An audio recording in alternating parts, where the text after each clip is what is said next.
그래서 요즘 제가 가장 관심 있게 보는 건 뭐냐면 60세 이상인 분들이 아파트를 시장에 얼마나 파는가 이겁니다. 만약 이분들의 매도 물량 추세가 지속적으로 이어지면 가격 하락폭이 커질 수도 있겠다. 내 자산의 80% 차지하는 집을 좀 언제쯤 정리를 해야 될까요? 전 지금 파시라. 지금 가장 좋을 때라고 봐요. 지금 아니면 나중에 못 팔 수도 있습니다, 여러분.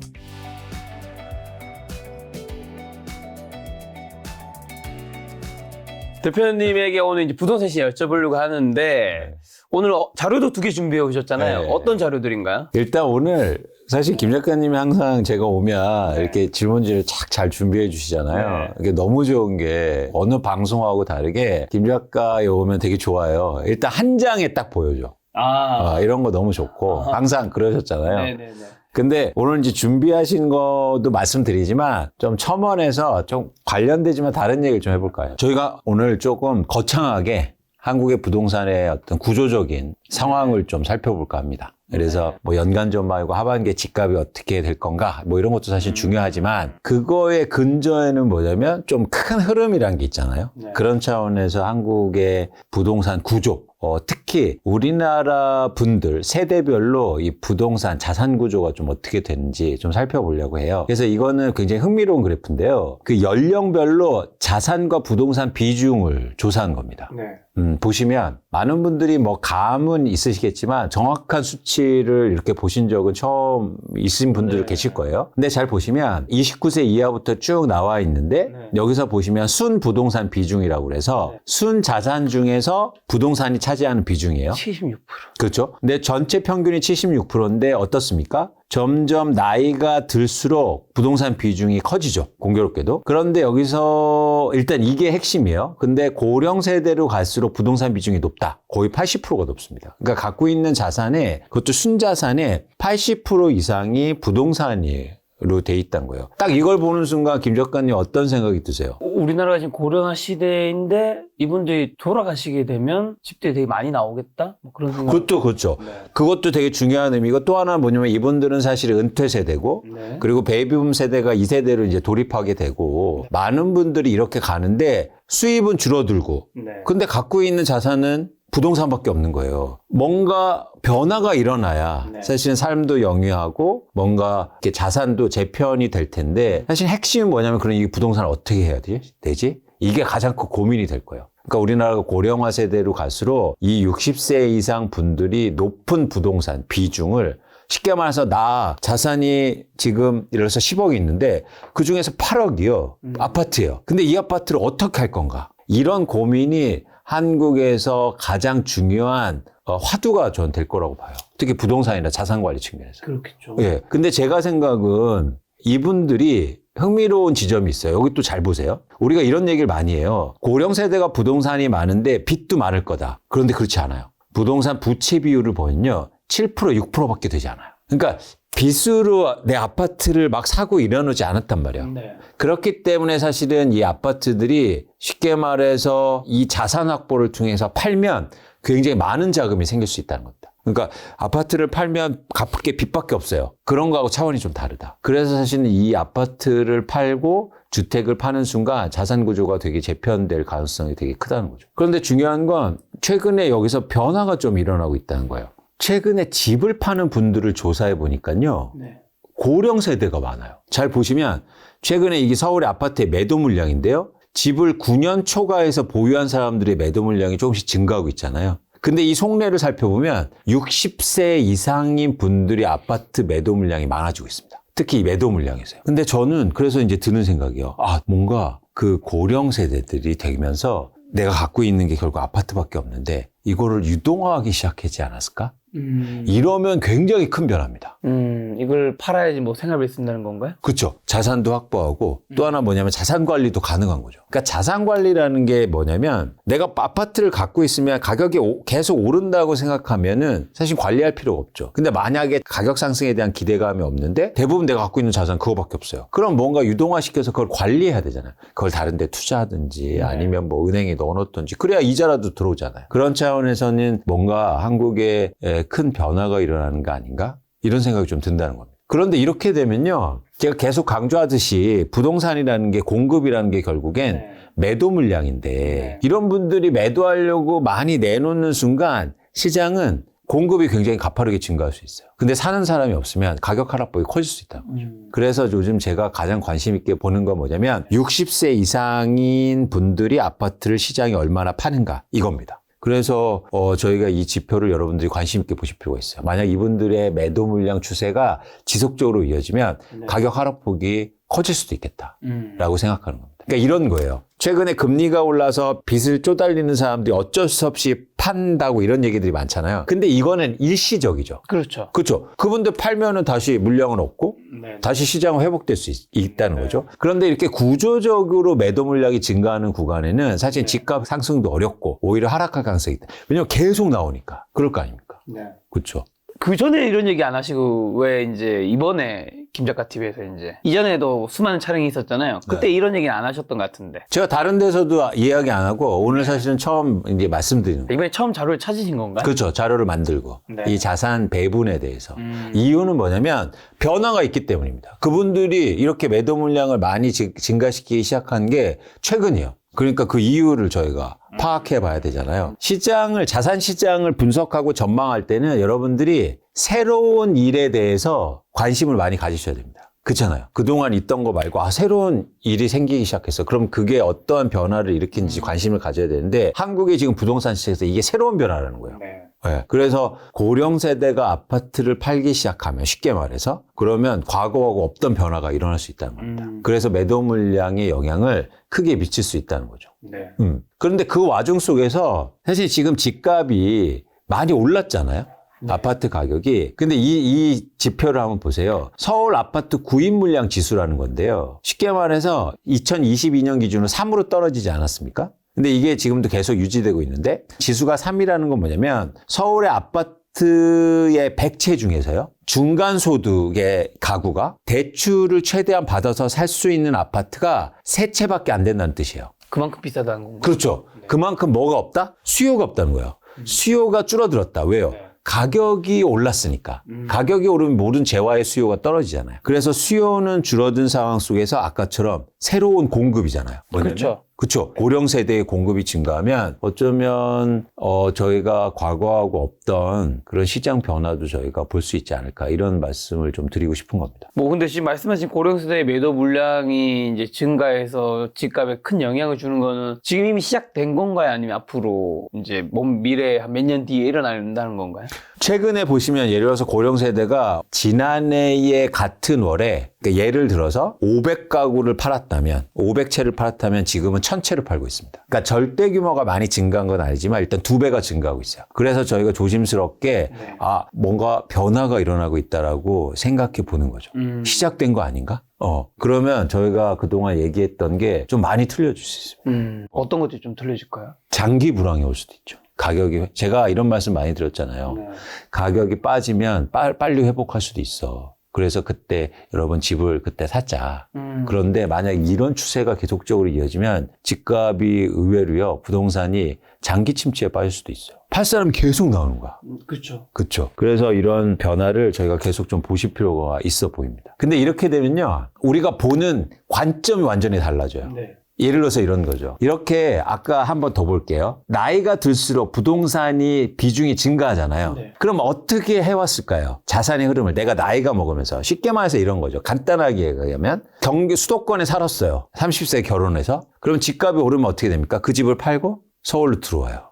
그렇죠? 그러다가 또 그 집이 오르면 그걸 팔고 또 옮깁니다. 네. 그래서 사실 60세 이상에서 어느 정도 집을 계속 이사 다니고 이랬다면 이분들은 서울의 주요 지역, 예를 들어서 쉽게 말해서 강남에 살 분들이 많을 수도 있죠. 주요 입지로 갔겠죠. 그렇죠. 네. 근데 만약에 이분들이 팔기 시작할 때, 네. 그럼 어떻게 됩니까? 이제는? 우리가 갈아타기의 기본적인 조건이 뭐예요? 상급지. 그렇죠. 이제는 어떻게 되냐면 반대로 될 수가 있다는 거예요. 강남을 팔고 쉽게 말해서 마포로 갑니다. 마포를 팔고 강북으로 가고요. 강북을 팔고 뭐 성북구로 가고 네. 아니면 성북구를 팔고 수도권으로 간다거나 이럴 가능성이 있다는 거예요. 그래서 예를 들어서 강남에 20억짜리 아파트를 팔아서 네. 10억짜리 집으로 이사 가서 10억으로 자산 활용을 할 수 있는 거죠. 이렇게 완전히 다른 모습도 저희가 생각해 볼 수 있는 거죠. 그러면 우리가 좋은 입지, 네. 뭐 교육 이런 것들이 완전히 달라지는 거죠. 근데 우리가 나이가 들수록 또 병원 같은 게 이제 인프라 같은 게 되게 중요하니까 네. 그래서 더 주요 도시, 주요 입지에 살려고 하는 분들도 계시잖아요. 네. 아니 근데 병원이라는 게 뭐 맨날 가는 게 아니고 네. 또 이분들이 사실은 아주 고령 세대가 아니에요. 예를 들어서 80대, 90대 분들은 아니어서 그래서 이분들은 이동 가능성도 되게 높고 네. 뭐 그렇기 때문에 되게 유연하다는 거죠. 근데 가장 중요한 건 뭐예요? 이분들이 안타깝게도 갖고 있는 자산이 부동산밖에 없다는 거예요. 근데 다음 차 한번 보실래요? 이게 보시면 60세 이상이 되는 순간 근로소득이 어떻게 됩니까? 급감해요. 210만 원인 건가요? 예. 가구소득이요. 부부면 합친 거네요. 네, 그쵸. 가구니까. 예. 급감하잖아요. 65세 이상은 130만 원. 급감해요. 물론 평균 수치긴 한데, 그러니까 이 속도를 보실 필요가 있어요. 그러면 요걸 선을 기준으로 해서 60세 이상이 되는 순간 이제 큰 고민이 시작되는 거예요. 그쵸? 갑자기 소득이 50% 주는 겁니다. 그런데 갖고 있는 자산은 부동산밖에 없어요. 그럼 뭔가 결단이 필요하다. 그런데 그 결단의 기준이 부동산 가격이 계속 올라. 이런 확신이 있으면 갖고 있겠죠. 네. 그런데 지금 그 확신이 조금씩 줄어들면 좀 추세적으로 매도 물량이 증가하고 시장이 변화를 일으킬 수 있다고 보는 겁니다. 그래서 여러분들이 저는 요거를 좀 앞으로도 계속 좀 말씀드리고 싶고 그런 변화를 좀 추적하고 싶어요. 이거는 과거에 없던 변화거든요. 우리가 계속 쉽게 말해서 집을 늘리고 좋은 쪽으로 이동만 하다가 이제 반대 현상이 일어나면 그럼 지금까지 뭐 나와 있는 부동산 책들은 다 새로 써야 돼요. 원래 장기 불황까지 말씀하신 분은 아니셨는데 네. 대표님도 이런 데이터를 기반으로 이런 일이 만약에 벌어진다면 장기 불황으로 갈 수도 있다. 그렇죠. 그러면 파는 사람이 너무 많고 주로 이분들이 한국의 부동산 자산을 대부분 갖고 있기 때문에 근데 그 확률은 아직까지 그렇게 크게 보고 있지는 않은데 이런 것들을 감안할 필요가 있다. 네. 생각할 필요가 있다는 말씀을 꼭 드리고요. 그래서 올해 2024년도가 굉장히 중요해 보입니다. 그런 차원에서 이걸 한번 보실까요? 다른 나라하고 한번 비교해 볼까요? 한국은 아직도 그래서 선진국형은 아니에요. 자산 구조로 보면. 이게 물론 약간 이제 부동산에 대해서 그 정확하게 수치가, 그러니까 글로벌하게 비교하다 보니까 이런 수치가 나온 건데 쉽게 말해서 이렇게 가야 돼요. 그러니까 당위론적은 아니고 전체적인 흐름은 이렇습니다. 개발도상국일 때는 당연히 부동산 비중이 높아요. 그렇죠? 그러다가 선진국으로 갈수록 부동산은 비중은 떨어지고 금융자산 비중이 올라가는 이런 구조가 가야 되잖아요. 네. 근데 우리는 아직도 비금융자산, 즉 부동산 비중이 지나치게 높다는 거죠. 그러면 이쪽으로 가는 게 불가피하다. 큰 흐름상. 그러면 그 가는 방향 속에서 저희가 이렇게 가야 되는데 사실은 80%였잖아요. 아까 80%가 70%, 60%, 50% 가면은 소프트 랜딩이라고 하죠. 근데 우리는 그렇게 안 가고 지금 아직까지도 막 80%, 60% 이렇게 머물러 있는 거예요. 네. 근데 이게 갑자기 만약에 30%로 간다면 네. 그러면은 하드랜딩이 있을 수가 있다는 거예요. 근데 이걸 보시면서도 그러니까 이해가 돼요. 무슨 말씀을 드리냐면 한국의 주식시장 얘기를 하잖아요. 왜 이렇게 디스카운트 안 돼? 이거 딱 보면 이유가 나오지 않습니까? 한국 가계가요, 금융자산의 30%가 되지 않아요. 아, 그렇죠. 돈이 그만큼 안 들어가 있으니까. 그렇죠. 미국은 60%예요. 네네. 막 주식 이런 거 사놓은 게. 그리고 이걸 또 세밀하게 보면 아까처럼 심지어 자산 중에서 10%가 되지 않습니다. 가계자산에서 주식 비중이요. 제가 볼 때 5%도 안 돼요. 그러니까 한국의 가계가 주식 투자를 안 하는데 한국의 주식 시장이 되겠습니까? 제가 애널리스트 오래 했잖아요. 김 작가님 그래서 주식 애널리스트를 하지 않았습니까? 네. 그래서 미국 같은 데 월스트리트 가서 유명한 투자자들 많이 만났어요. 네.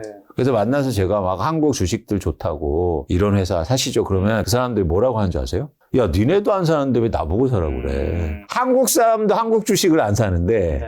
맨날 부동산 사고 있는데 외국 사람들이 그거 사겠냐고요. 저는 한국의 주식시장의 디스카운트의 가장 핵심은 이거라고 봐요. 우리도 안 사는데 남한테 어떻게 팝니까? 하지만 그것도 좀 뭐 아이러니한 거는 우리도 안 산다고 하지만 샀던 사람들도 죄다 손해를 보니까 우리도 안 사게 되는 거죠. 그렇죠. 그렇죠. 그래서 그 악순환인 거예요. 미국 실적 나오면 호실적 나오면 뭐 박살나고 그러니까 악순환. 미국 실적 날라오면 뭐 점핑하는데. 그러니까 악순환인 거예요. 그래서 한국의 주식시장의 구조적 변화가 필요하긴 한데 그건 이제 별도로 뭐 시간이 많을 테고 어쨌든 부동산 이 구조를 보면 여러분 이해가 되지 않습니까? 네. 한국의 가계가요 금융자산 비중이 현저히 낮아요. 그렇죠. 네, 그래서 김작가 TV를 보시는 분들이 나는 안 그렇다고 생각하실 분들이 많으실 거라고 생각해요. 그런데 훨씬 더 많은 사람들이 대부분 자산이 아파트에 몰려 있고 그리고 그 자산들에 대해서 시장이 금융자산뿐만 아니라 전체 우리나라 자본시장이 연결이 다 된 거예요. 그래서 예를 들어서 이런 말들이 사실은 공허하게 들리는 거죠. 부동산을 이야기하지 않고 노후의 자산 관리라든가 그 다음에 뭐 연금 자산이라든가 이런 걸 얘기하는 건 사실 무의미합니다. 부동산을 어떻게 할 건가가 해결이 돼야 사실 노후 자산이라든가 노후 두 대부분 자산이 부동산. 이게 돼요. 그래서 막 연금 뭐 어디를 넣어놔라. 근데 가장 선결 조건은 뭡니까? 부동산을 어떻게 해야 되나. 이런 것들에 대해서 여러분들이 고민을 많이 하셔야 되는데 제가 볼 때 뭔가 좀 변화가 일어나고 있다. 계속 말씀드리지만 그래서 제가 꼭 말씀드리고 싶었어요. 그래서 이제 그 말씀을 드렸고 이제 본격적으로 또 부동산 얘기를 드려야 되는데 이제 최근에 저희가 이제 부동산에 관심 있는 건 결국 가격이지 않습니까? 그렇죠. 그래서 전체적으로 가격 흐름을 말씀드리고 싶은데 최근에 굉장히 혼란스러워요. 네. 왜냐면 쉽게 말해서 뭐 일부 좀 오르는 곳도 있고 떨어지는 곳도 있고 거래량이 조금 회복했다가 다시 떨어지고 있고 뭐 이런 어떤 시장의 방향성을 판단하기에 굉장히 어려운 시장인데 그럼에도 불구하고 전체적인 시장을 한번 저희가 보시면서 그리고 전망을 좀 해드릴까 합니다. 근데 이렇게 혼란스러울 때는 한 아파트의 흐름을 보실 필요가 있어요. 전체 시장보다. 뭐 지수가 뭐 12주간 떨어졌습니다. 뭐 이런 것들은 사실 의미가 없잖아요. 저희가 내 집 마련하는데. 그래서 전체적으로 한 아파트의 가격 흐름을 한번 보여드릴게요. 네. 이건 어느 아파트라고 말씀 안 드리고 강남의 한 아파트의 가격 흐름입니다. 강남군가요? 서초군가요? 송파군가요? 송파구입니다. 송파구의 대단지 아파트인데 이제 그런 데가 거래가 빈번하기 때문에 저희가 이제 예를 들어서 강남구의 압구정동의 아파트는 할 수가 없어요. 왜냐면 한 달에 두 채가 거래되는데 그건 시장을 전체를 파악하기 힘들잖아요. 그래서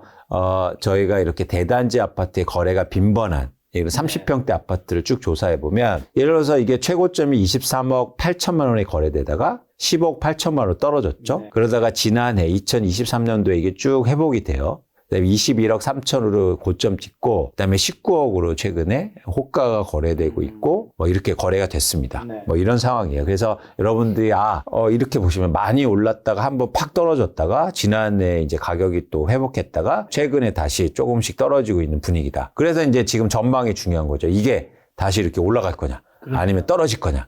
그래서 굉장히 변곡점이긴 해요. 그런 판단에서 어쨌든 요 표를 보시는데 그 전에 전망 전에 이거 보면 김 작가님 어떤 생각이 딱 드세요? 이렇게 가격이 막 급변하잖아요. 궁금하지 않습니까? 어떤 사람이 23억 8천에 사고 어떤 사람이 15억 8천에 샀는지 궁금하지 않으세요? 23억 8천이 영끌이고 20억 8천이 뭐 고수인가요?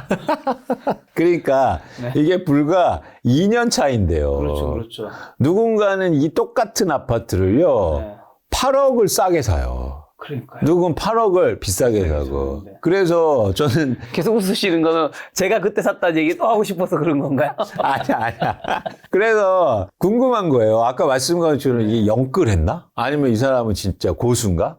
그래서 저희가 조사를 한번 해봤습니다. 이걸 찾을 수가 있나요? 찾을 수 있죠. 조사해봤더니 일단 저가에 산 사람은 마이클이에요. 가명이죠. 네, 가명이죠. 메이미 씨가 지난해 2023년 6월에 최저가에 삽니다. 그런데 매입 가격이 16억이에요. 그러니까 그리고 가장 비싸게 산 사람은 제임스인데요. 이 사람은 23억 8천만 원에 사요. 근데 공교롭게도 마이클과 제임스는 똑같이 갭 투자를 했습니다. 근데 마이클은요, 갭 투자를 했잖아요. 갭 투자할 때 전세 가격이 9억 7천만 원이었어요. 그러니까 내 돈이 6억 3천만 원 들어가요. 그리고 현재 전세도 이 정도의 시가에 유지되고 있습니다. 그랬더니 이 사람은 현재 투자 금액이 이렇게 하고 이 금액이 19억 9천만 원 정도 올랐거든요. 그러니까 이 거래되는 게 그러니까 예상 매매 차액이 3억 9천이고 수익률이 60%가 넘어요. 1년 뭐 이 정도 됐는데 그런데 제임스는 이 가격을 23억 8천만 원에 사는데 이때 당시에 갭 투자했으니까 전세가 14억이었어요. 근데 기간이 지나는 동안 전세가 또 떨어졌어요. 그래서 또 거의 3억 7천만 원을 더 자기 돈 태웁니다. 그러니까 결국에 자기가 투자한 게 13억 5천만 원이 됐어요. 그런데 가격이 심지어 산 데에서 또 떨어졌잖아요. 그래서 수익률이 이제 거의 30% 마이너스예요. 마이클은 이 똑같은 집을 내 돈 6억 3천만 원 들여서 샀고 제임스는요 13억 5천만 원 들어서 산 거예요. 충격적이지 않습니까? 같은 집을요. 불과 2년 만에. 그쵸. 층도 비슷한데. 그만큼 이제 두 가지를 말씀드리고 싶어요. 뭐냐면 이렇게 지금 시장의 변동성이 크다. 그거고요. 두 번째는 뭐냐면 여기에서 결국에는 뭐가 중요한 겁니까? 핵심은 언제 사느냐. 그래서 왜 제가 계속 강조하잖아요. 집은 뭘 사는 것도 중요하지만 언제 사는 것도 중요하다. 훨씬 더 어쩌면. 특히 지금처럼 변동성이 클 때는. 그래서 여러분들은 지금 언제에 더 관심을 가지셔야 돼요.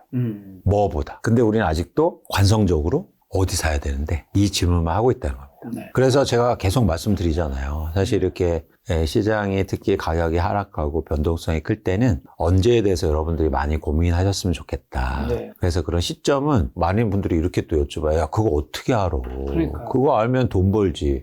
아니 근데 마이클은 샀지 않습니까?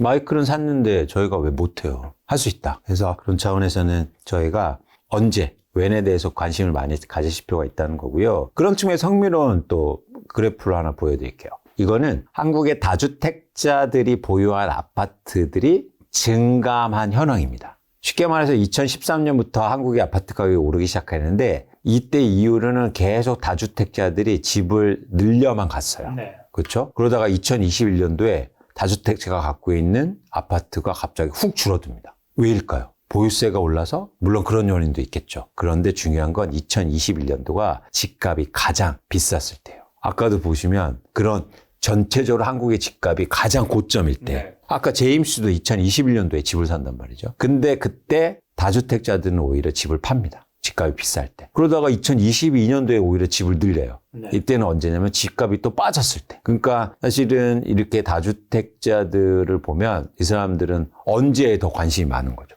뭘 사야 되죠, 이것보다. 네. 그래서 사실 여러분들이 내 집 마련하거나 그리고 내가 살 집을 살 때도 투자하는 관점으로 보셨으면 좋겠다. 그러면 좀 시장이 다르게 보입니다. 그리고 내가 뭐가 중요하지? 이런 것들도 네. 생각할 수 있고요. 예, 네. 그런 말씀을 사실 드리고 싶었어요. 자, 그럼 그 언제는 이제 지난 시기에서는 뭐 이때 사야 됐다는 거를 이제 점표로 통해서 알 수 있는데 그럼 이제 앞으로는요? 앞으로 언제가 중요한 거잖아요, 결국에는. 그렇죠, 그렇죠. 그래서 앞으로는 제가 이제 이건 예측 부분이기 때문에 네. 이제 많이 뭐 사실 틀릴 가능성이 있죠. 존재하는데 저희가 이제는 근데 예측을 안 할 수가 없잖아요. 근데 예측하는데 그 언제라는 건 뭐냐면 가격이 하락하는데 가격이 이것처럼 하락하는데 거래량이 추세적으로 증가할 때가 있어요. 그때가 사실은 내 집 마련하기에 가장 좋은 시점이고 그리고 투자하기에도 좋은 시점입니다. 근데 모든 자산 시장이 그래요. 그러니까 가격이 떨어지는데 네. 거래량이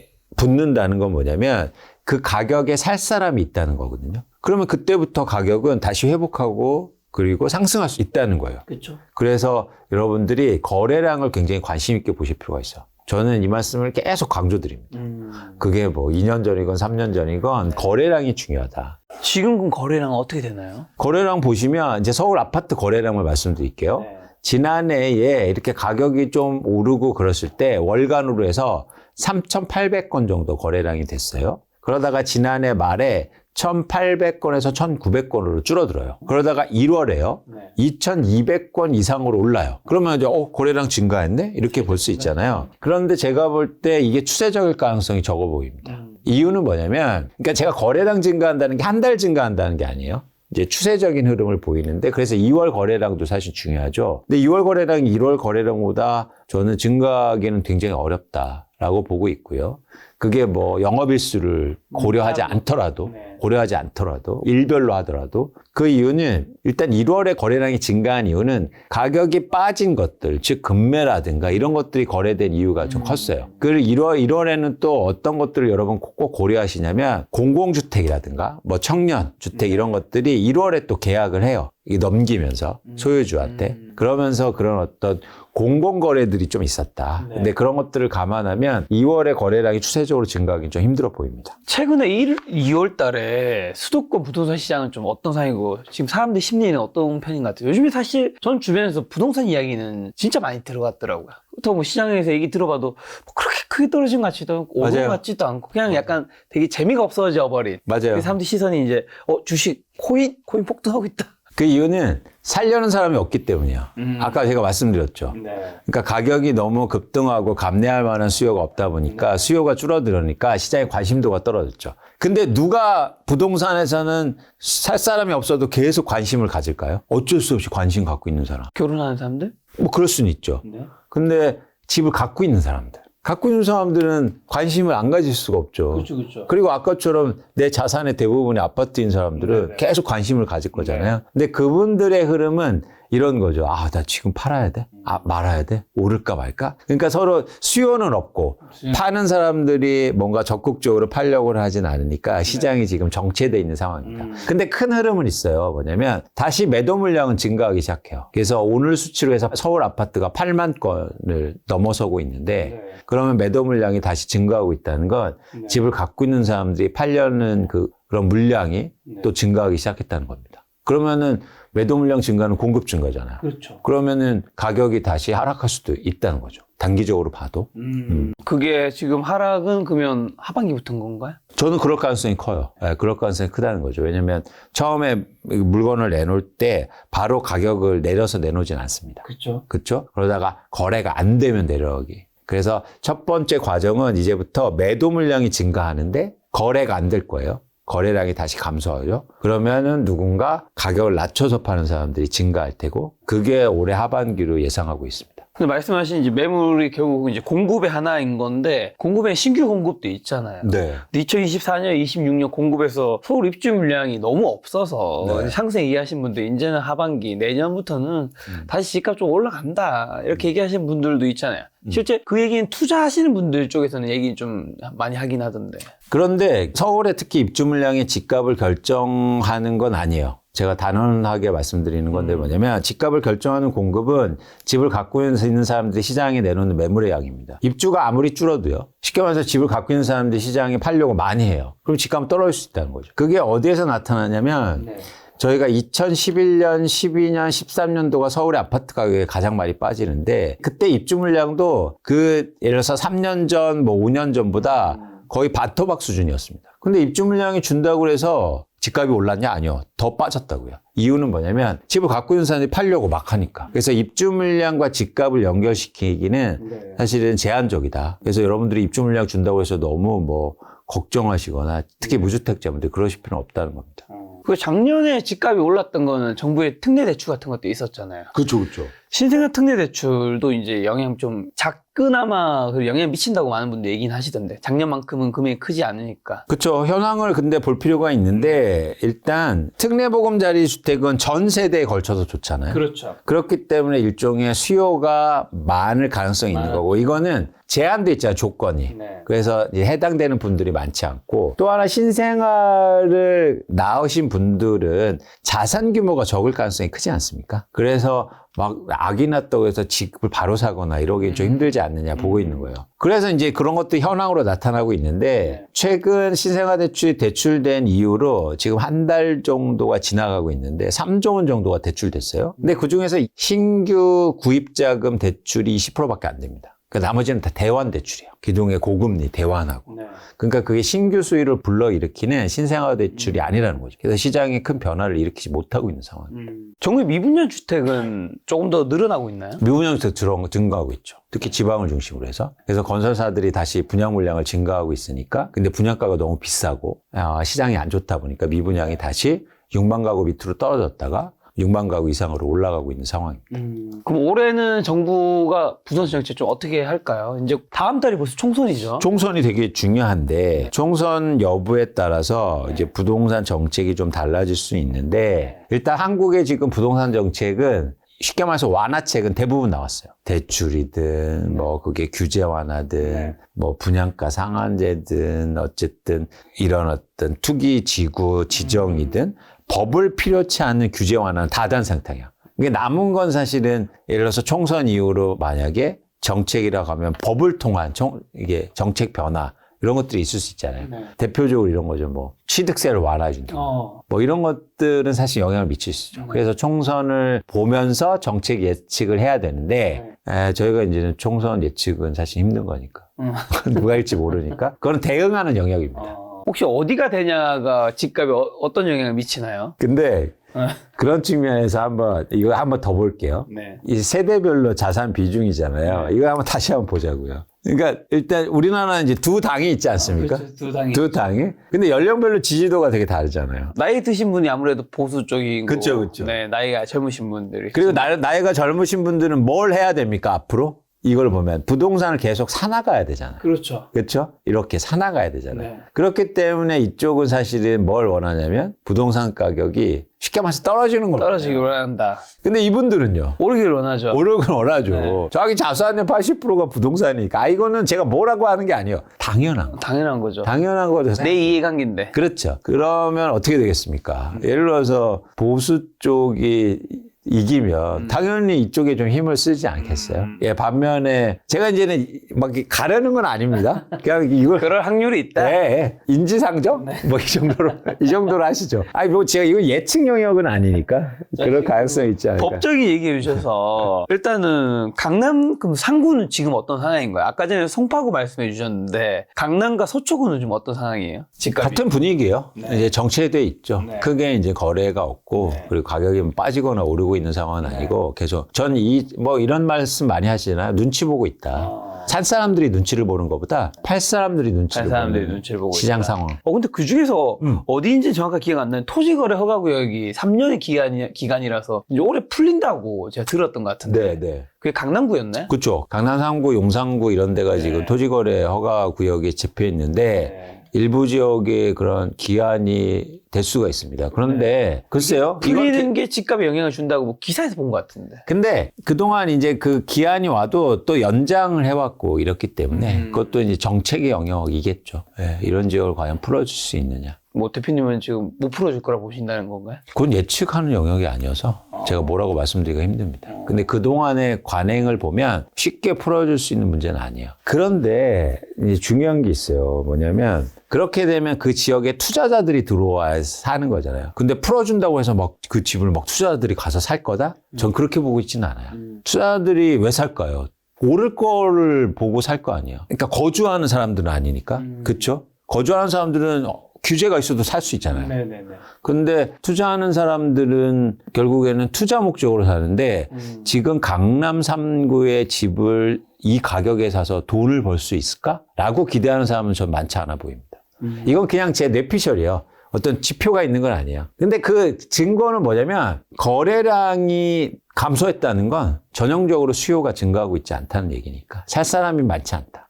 라고 보고 있습니다. 자, 그럼 대표님은 올해 부동산 집값 매매 전세 어떻게 예측하고 계신가요? 하반기로 갈수록 하락폭은 커진다. 네. 근데 여기서 중요한 건 하락의 매물도 증가할 거예요. 그러니까 예전에 우리가 2022년도에 집값이 빠질 때는 쉽게 말해서 한 채가 빠졌어요. 그런데 올해 하반기로 갈수록 빠지는 게 두 채, 세 채가 된다는 거죠. 네. 그래서 하락하는 매물이 증가하는 것도 과거하고 다른 변화로 저희가 예측하고 있습니다. 그 올해 하반기 그러면 좀 떨어진다고 보신다면 그 폭은 지난번만큼 크다고 보시지는 뭔가 않는 것 같은 느낌이네요. 그럴 수 있죠. 그런데 중요한 게 있어요. 지금 방금 전에도 말씀드렸지만 김 작가님 이거죠. 어느 게 많이 떨어진 겁니까? 10채 중에서 한 채가 7억으로 빠진 거하고 네네. 그리고 10채 중에서 3채가 8억으로 빠진 거예요. 뭐가 많이 빠진 겁니까? 개수가 많이. 그렇죠. 네. 그래서 올해 하반기에는 이런 모습이라는 거예요. 그 전에 빠질 때는 한 채가 7억으로 빠졌다면. 그렇기 때문에 앞으로 다가올 시장은 내 집 마련하기가 좀 더 수월하다. 그렇죠. 7억짜리 하나 잡기 힘들었잖아요. 그렇죠. 근데 사실은 전방위적으로 그런 매물이 증가한다는 걸 여러분들이 관심 있게 보실 필요가 있습니다. 그러면 지금 가격이 떨어지는데 거래량이 증가할 때 내 집 마련하신 분들은 하면 좋은 건가요? 너무 좋죠. 너무 좋죠. 그런 거 지표를 충분히 확인하시고 접근하셨으면 좋겠습니다. 지금 뭐 청약이나 경매하는 건 어떤가요? 청약도 조건이 필요해요. 뭐냐면 청약하는 아파트의 분양가가 싸야죠. 근데 분양가가 주변보다 비싸면 청약할 필요가 없는 거죠. 대신 최근에 이런 것들이 있어요. 일부 지역은 신축 아파트의 선호는 좀 올라가고 있습니다. 공사비가 올라가면서. 그래서 여러분들이 분양가에 대해서 면밀히 검토하시는데 전방위적으로 청약 시장도 좋은 상황은 아니다. 그래서 여러분들이 잘 선별해서 청약에 참여하시면 좋겠다 말씀을 드립니다. 신축 아파트 말씀하셔서 얼마 전에 제가 신축, 반포의 신축, 네. 레미안 온밸리 있잖아요. 거기 아는 분이 있어서 한번 그냥 저도 부동산 콘텐츠를 만드니까 한번 구경 가봤거든요. 네, 그분이 이제 커뮤니티와 단지 소개시켜 주는데 2024년에는 이런 데 사는구나 사람들이. 이런 생각이 들더라고요. 네. 갑자기 저희 집에 딱 돌아오는데 뭔가 너무 과거로 돌아간 느낌이었어. 거긴 커뮤니티 시설에 뭐 수영장, 뭐 거의 헬스장 당연히 있는 거고 요즘에 뭐 있는 거지만 어쨌든 그것도 되게 시설도 엄청 좋고 그다음에 뭔가 디지털로 예를 들면 뭐 카페 같은 게 있으면 거기 앞에서 가서 이제 뭐 자기가 딱 앞에 서면 얼굴 인식이 되더라고요. 그쵸. 얼굴 인식이 돼서 그 아메리카노 카페 할 때 주문하면 그게 갈리비에 나오더라고요. 그게 다 돈입니다. 그러니까 항상 그러니까 세상은요, 공짜가 없어요. 네. 그게 다 돈이에요, 여러분. 그래서 내가 그 정도의 돈을 지불할 능력이 있고, 그렇게 비싼 아파트 살 능력이 있으면 당연히 살아야 되는데, 그건 시장의 전반적인 평균은 아니다. 그래서 그런 말씀을 드리고, 이런 거죠. 그러니까 제가 아까 그런 말씀을, 내 집 마련할 때도 투자하는 관점으로 보시라. 그러면 예를 들면 이런 거죠. 그 아파트는 언제까지 새 집입니까? 그러게 시간이 지나면 또 헌집이 되겠죠. 그렇죠. 그래서 그걸 높은 가격에 산다는 건 저는 투자가 아니고 소비라고 생각해요. 네. 그런데 예를 들어서 그 집은 계속 새 집이었습니까? 거기요, 노후주택, 노후아파트였고, 막 전세 가격도 엄청 쌌어요. 그렇죠? 그러니까 그런 시점이 있었다고요. 그 아파트들이 그렇게 변한 거잖아요. 그러면 좀 더 다른 시각으로 보면 지금 어딘가에 그런 아파트가 있을 거 아닙니까? 사람들이 반대로요. 김 작가님 반대로 보신 것처럼 이런 아파트에 살아서 좋겠다가 아니고 여기는 어떻게 사냐? 그런 아파트들이 그렇게 또 변할 거예요. 그런 변화를 읽으셔라. 그러니까 저희가 집을 사놓고 뭐 1년 하고 2년 동안 사고 팔고 이런 게 아니잖아요. 그렇죠. 좀 긴 관점에서 보면 그래서 오히려 그런 변화의 관점에서 내 집 마련도 하셨으면 좋겠다는 말씀을 드리고 싶어요. 자, 요즘에 그러면 경매 책자랑 경매 수업도 많이 늘어나고 있다고 하는데 부동산 관련 경매 건수 굉장히 많이 늘어나고 있겠죠? 1월에 부동산 경매가 1만 건이 넘었는데요. 뭐 10년 만에 최고치입니다. 근데 이게 부동산의 속성이 있어요. 특성이 뭐냐면 집값이 떨어지면, 그러니까 주식은 떨어지면 손절 같은 걸 하잖아요. 네. 근데 집은 절대 손절하지 않아요. 끝까지 갖고 있어요. 그러다가 경매로 나와요. 그래서 사실 이런 경매가 좀 더 시장이 악화되고 있다는 어떤 증거가 될 수 있는 거죠. 이럴 때 경매를 하는 건 굉장히 좋은 방법일 수 있겠네요. 좋은 방법일 수 있는데 뭐 권리관계라는 게 이런 게 또 복잡하고 네. 여러 가지 초보자들이 힘든 경우가 있으니까 좀 조심해서 접근할 필요는 있습니다. 제가 아는 또 전문가분께서는 부동산 대출이 집값이랑 굉장히 큰 관련이 있다면서 대출이 늘어날 때가 내 집을 마련하기 좋은 거다. 왜냐하면 투자 심리가 결국 대출량의 증가로 이어질 테니까라고 하던데 부동산 대출은 좀 어떤 상황인가요? 부동산 대출도 조금씩 증가하고 있는데 증가하는 절대 규모는 줄어들고 있어요. 그건 맞고. 근데 중요한 건 전 대출에 대해서 말씀드리고 싶은 건 대출은 동행지표예요. 부동산 가격이 오르면 대출도 증가하게 돼 있어요. 그렇죠. 그렇죠. 상승하면. 반대로 하락하면 하락 떨어지겠죠. 네, 부동산 대출 규모도 줄어들고. 이미 늦었다는 건가요? 그러니까 그걸 통해서 시장을 판단하기는 되게 힘들다. 그럼 선행지표가 뭔데요? 거래량이요. 거래량은 시장이 좋아지기 전에 미리 거래가 막 활발하게 일어나거든. 추세적으로. 그런 것들이 있다. 그리고 한국의 대출은 독특한 측면에 시장이 크진 않기 때문에 일회적인 변동 요인이 되게 커요. 뭐 어떤 아파트 막 분양이 많으면 갑자기 대출이 증가하거나 갑자기 특례보금자리 뭐 이런 것들 정책 대출이 나오면 그래서 그거를 추세적으로 판단하기가 사실 좀 어렵습니다. 그러니까 대출이 지금 증가했다. 그걸 통해서 향후로 집값이 오를 거다. 이렇게 예측하기에는 전 좀 어렵지 않을까? 동행지표이기 때문에. 동행지표. 그래서 조금 그런데 그런 차원에서 최근에 시장이 안 좋으니까 대출이 조금씩 줄어들고 있는 거죠. 그렇죠? 대출보다는 거래량을 보자. 그렇죠. 훨씬 더 중요한 지표로 전 보고 있습니다. 자, 그리고 2024년에 상반기에 많은 분들이 기대했지만 사실 상반기 안 하더라도 하반기엔 금리 인하 일단 미국에서는 뭐 세 번 연주해서 얘기하긴 했지만 세 번이 아니더라도 한두 번은 우리 모두가 확실하게 생각하고 있고 한국에서도 뭔가 하반기쯤에는 한두 번 정도 기대를 하고 있는데 이 금리 인하 실제로 하게 되면 부동산 시장에 당연히 영향이 있지 않을까요? 그러니까 금리에 대해서도 다시 한번 이제 정리를 해드리고 싶은데 금리 인하가 집값 상승으로 이어지는 건 아니에요. 금리 인하가 돼서 수요가 증가해서 그렇죠. 그다음에 집값이 오르는 거거든요. 그렇죠. 그러면 금리 인하가 수요 증가를 일으키려면 두 가지 조건이 필요합니다. 첫 번째는 뭐냐면 금리가 인하돼서 대출을 일으킬 사람이 충분하냐 시장에. 그러니까 이 집값을 감당할 수 있는 수요가 많으냐.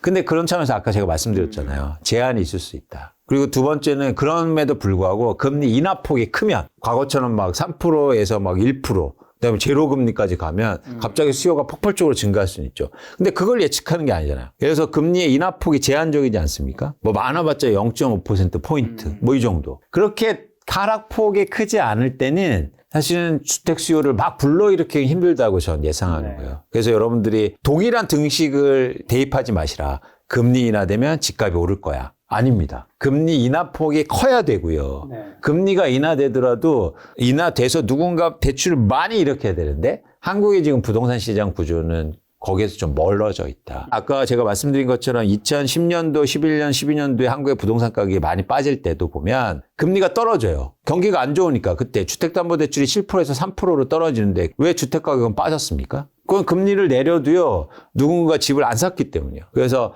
여러분들이 금리 인하 때문에 집값은 반드시 오를 거야. 이런 부분에 대해서 조금 다른 생각이 필요하다. 그러니까 금리 영향이 있어요. 있죠. 그런데 하락폭과 그리고 영향의 정도를 잘 살펴볼 필요가 있다는 말씀을 꼭 드리고 싶습니다. 한국의 부동산 시장 하락을 좀 증폭시킬 수 있는 것 중 하나로 아까 전에 이제 표에서 나오는 이제 고령시대 분들이 이제 이 81%, 84% 너무 집이 많다는 건데 네. 저 궁금한 건 그러면 이제 지금 이 60세 이상인 분들이 80%가 집이 너무 많잖아요. 이분들은 나중에 그렇게 될 수도 있잖아요. 그렇죠. 지금부터 뭔가 준비를 해야 될 텐데 네. 이 집, 내 자산의 80% 차지하는 집을 좀 언제쯤 정리를 해야 될까요? 전 지금 파시라. 지금이요? 지금 가장 좋을 때라고 봐요. 지금 아니면 나중에 못 팔 수도 있습니다, 여러분. 그래서 여러분들이 거주하는 집은 사실 좀 더 고민해 보시고 예를 들어서 내가 지방에 사는데 서울에 아파트를 갖고 있다 하거나 내가 거주하지 않는 집 혹은 다주택자나 이런 분들은 지금 파시라. 가장 현명한 방법이고요. 나중에 여러분들 파시려고 계획 세우시거나 이럴 때 안 팔릴 수가 있어요. 심지어 깎아도요. 가격을 낮춰도. 그래서 고령 세대의 다주택자분들이나 뭐 그분들이 잘 아시겠지만 더 잘 아시겠지만 저보다. 근데 그런 분들은 파실 필요가 있어 보이고 이미 여러분들의 친구분들은 몰래 팔기 시작했다고 합니다. 지금 말씀하신 거는 고령 세대 분들이 다주택자인 경우에 한해서 빨리 팔라는 얘기신 거죠? 아니 그리고 투자 목적으로 갖고 계시죠. 투자 목적 갖고 있는 거. 예를 들면 그러면 1주택자 분은요? 1주택자인데 거주하는 분들은 거주하는 분들은 좀 더 이제 고민이 필요하죠. 근데 그건 이제 상의하시고 고민도 필요하시고. 그런데 예를 들어서 고령 세대인데 내가 거주하지 않는 집을 갖고 있어요. 투자 목적이죠. 그렇죠. 예를 들어서 내가 부산에 사시는데 강남 집값 올라갈 것 같아서 강남 아파트 한 채 갖고 있어. 네네. 그렇죠. 네. 그러면 내가 굳이 그걸 갖고 있을 필요가 없지만 지금 파시는 게 가장 현명하지 않을까 전 생각합니다. 그런데 말씀드렸듯이 여러분 말은 안 하지만 여러분들의 친구분들이 팔고 계시다. 팩트인가요? 아까 제가 말씀드렸잖아요. 네. 60세 이상의 매도 물량이 증가하고 있다. 증가하고 있다. 네, 여러분들의 친구분들은 이미 발 빠른 분들은 팔기 시작했다는 거. 여러분한테 얘기 안 하지만 네. 말 안 하겠죠. 다 팔면 집값 떨어질 테니까. 알겠습니다. 자, 그러면 혹시 인천이나 경기 5대 강력시 집값만 한번 좀 점검해 볼게요. 인천은 어떤가요, 지금? 인천이 최근에 하락폭이 좀 커요. 네. 왜냐면 입주 물량이 상대적으로 많고. 작년에도 하락폭이 크지 않았나요? 그렇죠. 그래서 그런 추세가 좀 이어지고 있고, 네. 쉽지 않고 공급이, 특히 지방 같은 데는 그런 공급 물량이 또 중요하거든요. 왜냐면 투자 수요가 많지 않기 때문에. 네. 그래서 이제 하락폭이 큰데 조금 회복하기에는 좀 시간이 걸려 보입니다. 경기도는요? 경기도는 워낙 지역별로 차이가 크니까. 근데 경기도에 가장 큰 이슈가 지금 있어요. 뭐냐면 재건축. 재건축. 일기 신도시 특별법이라든지 네. 재건축 이런 이슈가 있어서 집을 갖고 계신 분들은 기대감이 크죠. 근데 여러분들이 꼭 아셔야 될 게 사실은 전 역설적으로요. 이런 재건축 규제 완화가 오히려 집값 하락폭을 키울 수 있습니다. 규제를 완화했는데. 사실은요. 재건축 아파트의 가격이 그동안 계속 오르고 기대감이 높았던 건 규제가 강했기 때문이에요. 쉽게 말해서 이거예요. 두 아파트 단지만 있다고 볼게요. 네. 3개로 할까요? 네, 한 개 더 필요하신 거죠? 네, 3개로 할게요. 새 아파트 단지가 있는데 다 노후 아파트 단지예요. 그죠? 네. 근데 규제가 엄청 심해. 다 못해. 근데 이 아파트 단지가요, 혼자만 안전진단 통과했어. 그럼 어떻게 됩니까? 가격이 오르겠죠. 이게 막 엄청 올라요. 그러니까 역설적으로 규제 때문에 한계가 되면 가격이 엄청 올랐다고요. 근데 지금은 3개를 다 해준다는 겁니다. 쉽게 말해서 희소성이 없어졌어요. 자산시장에서 가격이 오르기에 가장 좋은 건 희소성이에요. 근데 지금 경기도의 재건축 재개발 지역이 전방위적으로 규제를 풀어준다고 하니까 희소성이 없어지고 있어요. 그래서 사실은 만만치 않은 시장이 돼가고 있다. 이 흐름은 앞으로 계속 보실 필요가 있고, 그렇게 되면 경기도의 그런 특히 노후 아파트들이 가격 하락폭이 클 수 있다고 봐요. 부산은요? 부산은 최근에 미분양이 되게 빠르게 증가해요. 그래서 뭐 거래 시장은 크게 변동이 없어요. 그런데 미분양 때문에 시장이 조금 더 위축될 가능성이 좀 있어 보입니다. 이건 마찬가지. 대구하고도 마찬가지예요. 대구도. 예, 대구도 미분양이 막 1번 가구 이렇게 넘고 있거든요. 그래서 지금의 경상도 지역은 미분양 아파트. 근데 요즘에 미분양 아파트 사면 뭐 세제 지원이라든가 이 특례들이 주어지고 있는데 그럼에도 미분양이 해소가 안 돼요. 그래서 조금 더 회복하는데 시간이 좀 걸리지 않을까. 미분양이 많아진다는 건 기존 아파트도 잘 안 팔린다는 거겠네. 그렇죠. 내놔도. 그렇죠. 왜냐하면 아예 수요가 없으니까. 그러니까 서울나 수도권하고 마찬가지로 이게 이제 저희가 특히 부산, 대구 이런 지역들, 네. 이런 지역들, 경남 지역은 수요가 많이 감소한 거가 조금 더 저희가 변화 관점에서 보고 있습니다. 울산은요? 울산은 기본적으로 특징이 뭐냐면 자가 점유율이 높고 그렇죠. 자기 집에 사시는 분들이 높아서 이렇게 시장의 변동폭이 클 때는 오히려 조금 안정된 모습을 보이거든요. 네. 거래가 많지는 않지만 그래서 지금은 상대적으로 전국에서는 좀 안정된 모습을 보여주고 있습니다. 광주는요? 광주가 요즘 좀 특색이 없어요. 그래서 뭐라고 규정하기가 없고 그냥 잠잠한 상황. 잠잠하다. 네, 잠잠한 상황, 뭔가 변화를 하고 있는데, 근데 제가 최근에 이제는 전주도 가보고, 광주도 한번 가보고 그랬는데, 뭔가 좀 조용하더라고요. 부동산 시장도 그렇고. 네, 그래서 그냥 한번 좀 지켜보고 있습니다. 대전, 세종은요? 대전, 세종은 그동안 가격이 지방에서 가장 많이 오른 지역 중에 하나예요. 그러다가 가장 먼저 빠졌고, 그래서 저는 의외로 빨리 회복할 수 있다고 생각했어. 특히 세종은요. 그런데 의외로 회복의 속도가 더딘 것 같아요. 더 이상 뭐 가격이 많이 빠지거나 이러진 않는데 전반적으로 회복세가 좀 더딘 상황. 그래서 전체적으로 지방을 말씀드리면 이게 수도권이나 서울이 회복된 다음에 될 수도 있겠구나. 후행적으로. 그렇게 일단 전망하고는 있습니다.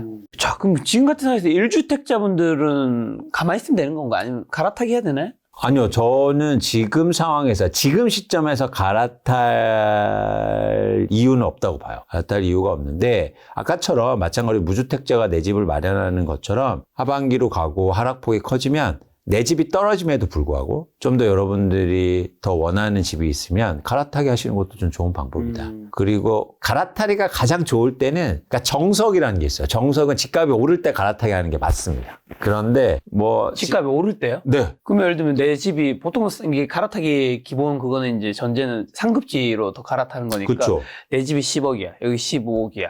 그러면 이제 이 집은 더 오를 거잖아요. 더 부담이 되는 거 아닌가요? 그런데 패턴을 보면요. 그러니까 오르기 시작할 때는 제가 시작이라는 부분을 뺐는데 시작할 때는 뭐냐면 가장 먼저는 아주 고가의 아파트보다 예를 들어서 중저가 아파트의 절대 가격 상승률이 커요. 그러니까 나한테 수중에 들어오는 일이 많아져요. 네. 시차가 있군요. 반영되는. 그렇죠. 그러면 그거를 예를 들어서 돈을 확보한 다음에 더 비싼 아파트 쉽게 말해서 그래서 대부분들 갈아타기로 해서 부동산으로 돈 버신 분들은 오를 때 갈아탄 분들이 많습니다. 오를 때. 내릴 때 갈아탄 분들은 좀 손해보는 경우가 많아요. 그런데 만약에 가격 하락폭이 크면 한번 해볼 만한 전략이긴 하다라는 말씀을 드립니다. 제가 굉장히 많은 부동산 전문가분들 만나 뵈면 네. 지금 집값 폭등 폭락 얘기하시는 분들은 별로 없는 것 같고 이제 약간의 상승, 약간의 하락 얘기하시는 분들이 많은 것 같은데 지금 어쨌든 대표님은 하락 얘기하시는 분이잖아요. 지금 이 시점에서는. 근데 올해 하반기나 뭐 내년에 완만한 상승 얘기하시는 전문가분들 굉장히 많이 있고 주변에도 보실 텐데 네. 그럼 그분들은 뭘 놓치고 있기 때문에 틀렸다고 생각하세요? 그분들은 시장에 살 사람이 많다고 생각하시는 것 같아요. 아직도. 그건 뭐냐면 큰 차이는 사고 싶은 사람과 살 수 있는 사람을 좀 구별할 필요가 있다. 그렇죠. 예전에 그거 가지고 이제 강남 아파트 얘기해 주셨죠. 그렇죠. 사고 싶은 사람은 많지만 살 수 있는 사람은 별로 없다. 그렇죠. 그게 이제 유효 수요 개념인데 쉽게 말해서 그런 분들을 예상하는 건 집값이 조금 떨어지면 살 사람은 많아서 금방 또 사서 시장은 회복될 거야. 네. 이런 전제가 무슨 전제냐면 시장에 살 수 있는 사람이 많아. 네. 라고 말씀드린 건데 저는 살 수 있는 능력이 있는 사람이 현저히 줄었다. 과거하고 다르게. 그래서 아까처럼 저는 완만한 하락이 아니라 하락폭이 클 수 있다고 보는 거예요. 잠깐만요. 능력이 줄었다는 의미는 이미 많은 사람들이 연끌하든 뭐라든 집을 샀다라는 건가? 아니면 사람들의 소득이 별로 증가하지 않았기 때문에 살 사람이 없다, 능력이 없다? 다 같이요. 다 같이. 이미 살 사람도 많이 샀고 대출이 일으켜서. 그래서 가계에 대출이 많은 거잖아요. 네. 그만큼 또 가격이 오르는 것만큼 소득도 안 올랐고 네. 그리고 가격이 급등하면서 아까처럼 주택 구입할 능력이 현저히 줄어 있다. 결국에는 그러면 대출이 엄청나게 해주거나 뭐 이래서 능력을 해줘야 되는데 스트레스 DSR 뭐 이런 것들이 돌아오면서 사실 가계대출이 더 이상 증가하지 않잖아요. 그렇게 되면은 살 수 있는 사람이 없다는 거예요. 이 전제를 여러분들이 꼭 생각하셨으면 좋겠습니다. 자, 그러면 10년 후쯤에는 수도권에서 지금보다 좋아질 입지는 어디일까요? 지금보다 확실히 여기는 탈바꿈한다 정도. 제가 10년 후 예측은 사실 안 해요. 네네. 예, 근데 말씀드리고 싶은 거는 앞으로 집값이 되게 떨어진다고 말씀드렸죠. 네. 집값이 많이 떨어지는 데는요, 10년 후에 크게 변할 거예요. 무슨 얘기냐면, 그러니까 올해, 그러니까 향후의 방향성을 보면 집값이 많이 떨어지는 데는 투자로 누군가 많이 갖고 있다가 매물을 증가시키고 살 사람 없고 그럼 집값이 많이 떨어질 거잖아요. 그렇죠? 예를 들어서 쉽게 말해서 노후 아파트들 많은데. 그렇죠? 아까처럼 막 새 아파트 다 살고 싶고 이러면 그런 데는 조금 빠지면 누군가 살 테고 많이 안 빠질 거예요. 네. 노후 아파트들은 많이 빠질 거예요. 그렇게 가격이 많이 빠진 아파트는 10년 후에 엄청나게 변화가 클 겁니다. 그래서 이건 굉장히 단순한 가정이에요. 많이 빠진 아파트가 많이 변할 거다. 그래서 많이 빠진 아파트 사시라. 지역은 어디하고 상관없습니다. 수도권이고요. 가격이 올랐다가 빠지는 걸 얘기 드리는 거예요. 그렇죠? 올랐다가 많이 빠진 노후 아파트들이 모여 있는 곳. 그렇죠. 그런데도 10년 후에 큰 변화가 있을 거예요. 그러면 아까 말씀드린 것처럼 원베일리 이런 데가 생기는 거죠. 그때 또.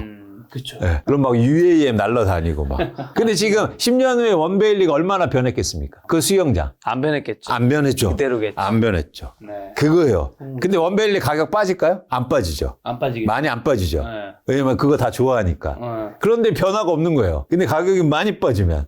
네. 그렇죠? 그럼 수요자들도 바뀌고. 그건 살 수 없는 지경이 되갈수록 그 큰 변화가 있겠죠. 대표님 말씀 들으면 나중에 여유가 있고 나이가 좀 들면 월세로 한 5년이나 10년 단위로 신축에 사는 것도 이사하면서 그러면서 괜찮은 삶일 수 있겠다. 그렇죠. 그러면서 지분 한 채는 그런 데 사놓고 변화가 큰데.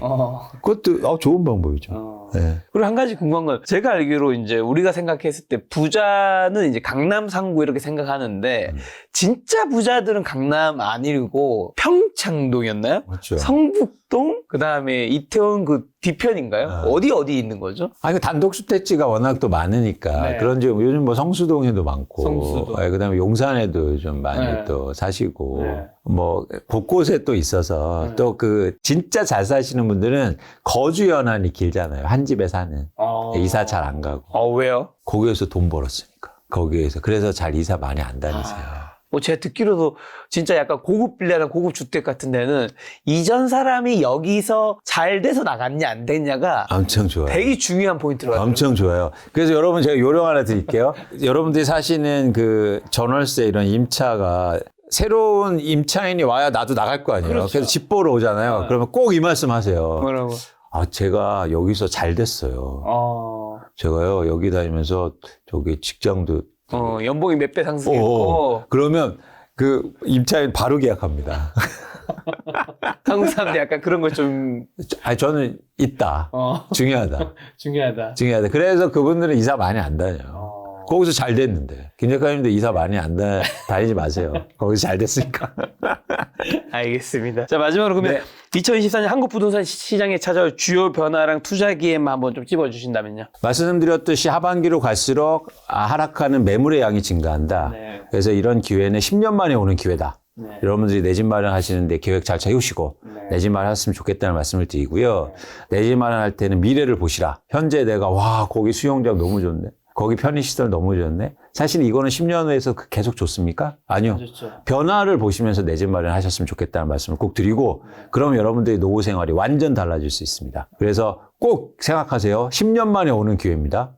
10년 만에 오는 기회이기 때문에 여러분들 정신 잘 차리시고 이런 말씀 드려도 되나? 하여튼 잘 계획 세우시고 근데 구체적인 계획이 필요해요. 그래서 구체적인 여러분들만의 계획을 세우셔서 구체적인 계획 어떻게 세우면 좀 좋을까요? 일단 내가 어느 집에 살아야 되는지 리스트를 마련해 보세요. 일단 어느 지역에서 어느 아파트 정도까지. 그렇죠. 그 구체적으로 내 아파트 단지 어디 네. 그리고 그래서 5개, 10개 정도 그 아파트들을 여러분들 시장을 사는 게 아니에요. 그렇죠. 서울 아파트 전체를 사실 거예요? 아니죠. 그래서 이렇게 나와서 뭐 서울 아파트가 빠집니다, 오릅니다. 이거하고는 사실 별개일 수도 있단 말이에요. 네네. 시장 분위기를 읽는 것도 중요하지만 그래서 개별 아파트의 가격과 거래량 흐름을 잘 보시고 그 중에서 근데 뭘 픽하냐? 가격이 가장 많이 빠진 걸 픽한다. 그리고 그 가격이 많이 빠졌는데 거래가 한두 건? 세 건? 이렇게 증가해. 그러면은 산다. 그리고 가급적이면 세대수가 1000세대 이상인 게 두 가지 조건. 그리고 또 하나 뭐냐면 그런 리스트를 마련하실 때, 정하실 때 거래 회전율이 높을 것. 세대수가 적어도 돼요. 대단지면 좋긴 한데 적어도 돼요. 근데 거래가 빈번해. 그건 관심이 많다는 거거든요. 그게 전월세 거래량이든 하여튼 그 매매 거래량이든. 그래서 거래 회전율, 전체 가구에서 몇 건이 거래되는지 1년에 이런 것도 거래 회전이 높을 것. 두 번째는 전월세 비중이 높을 것. 그 얘기는 뭡니까? 누군가 투자로 많이 갖고 있다는 얘기잖아요. 그렇죠. 그러니까 좋다는 얘기예요. 여러분 자산시장에도 투자할 때 가장 좋은 방법은요. 잘하는 사람 쫓아하는 거예요. 투자는요. 발명과 발견이 아니에요. 같이 하는 거예요. 그렇기 때문에 부자들 쫓아하고 투자 잘하는 사람을 쫓아하는 게 중요합니다. 근데 우리나라는 사기꾼들이 많아서 그런 문제긴 한데 그런 차원에서는 아파트 여러분 내 집 마련하실 때도 투자로 사람들이 많이 갖고 있네? 그럼 투자로 많이 갖고 있으면 그 아파트 단지에 전월세 물량이 많을 거잖아요. 그렇죠. 거래건이 많을 거잖아요. 그렇죠. 그래서 전월세 거래 비율이 어느 정도 되는지 굉장히 정량적이지 않습니까? 여러분 이런 건 틀린 말이에요. 역세권을 사세요. 역세권의 기준이 뭐예요? 5분이에요? 10분이에요? 20분이에요? 50분이에요? 각자 다 다르겠죠. 그렇기 때문에 그런 건 좋은 기준이 아니에요. 이래서 초품하래. 초품하는 뜻이 뭡니까? 초등학교 품은 아파트. 품은 아파트가 옆에 있는 게 품은 거예요? 내 단지 안에 품은 거예요? 아니면 100m 1km? 이게 정성적인 평가잖아요. 횡단보도를 안 건너야 된다고 하더라고요. 횡단보도 안 걷고 1km 걸어가. 횡단보도 안 걷고 1km 걷기 쉽지 않습니다. 대한민국에서. 무조건 횡단보도가 몇 개 있어요. 그 사이에. 그거 인정. 어쨌든 그런 차원에서 여러분들이 이렇게 정량적인 지표로 가치 판단하시는 선택을 하시는 것 중요하겠다 말씀 꼭 드리고 싶어요. 알겠습니다. 대표님 말씀 들으니까 이제 대표님의 이런 인터뷰 영상 같은 것들을 보면서 이제 전반적인 이제 분위기라든가 상황은 인지하고 우리가 대표님이 뭐 반포레미 온벨리 목동 뭐라고 어디 한거 아닙니다. 정확하게 아파트 하나 집어서 이걸 다 해줄 수는 없잖아요. 문제가 될 수도 있고 하기 때문에. 그렇죠. 그거는 여러분이 직접 여러분이 사고 싶은 시와 구 이런 데 이제 찍고 거기서 아파트 리스트업을 하시고 거기서 이제 거래 회전율과 전월세 비중과 투자 비중과 거기서 가격과 거래량을 참고하셔서 그런 걸 검토하신다면 여러분이 투자 시점을 좀 알 수 있지 않을까라는 생각 들었습니다. 그렇습니다. 대표님의 강수의 복도방 그 리포팅 서비스는 아직까지 무료였나요? 계속 무료로 하는데 사실 요즘 제가 여건이 좀 안 돼서 발감 횟수가 많이 줄고 있죠. 그래서 노력하겠습니다. 노력하고요. 열심히 해서 도움을 드리려고 노력하고 있습니다. 근데 부동산은요, 말씀드리지만 뭐 예를 들어서 막 지표를 매일매일 보고 이럴 필요는 없어요. 그렇죠. 여러분들이 큰 흐름에 대해서 생각을, 관점을 다르게 하는 게 더 중요하기 때문에 그렇게 생각을 해주셨으면 좋겠습니다. 네, 강수의 복도방의 리포트 제가 링크 남겨놓을 테니까 많은 분들 다운받아서 보시면 좋을 것 같다는 생각 들었습니다. 오늘 만나는 손님은 이강수 대표님이었습니다. 지금까지 소중한 시간 함께 해주셔서 정말 감사합니다. 오늘도 김 작가였습니다. 고생 많으셨습니다. 고맙습니다.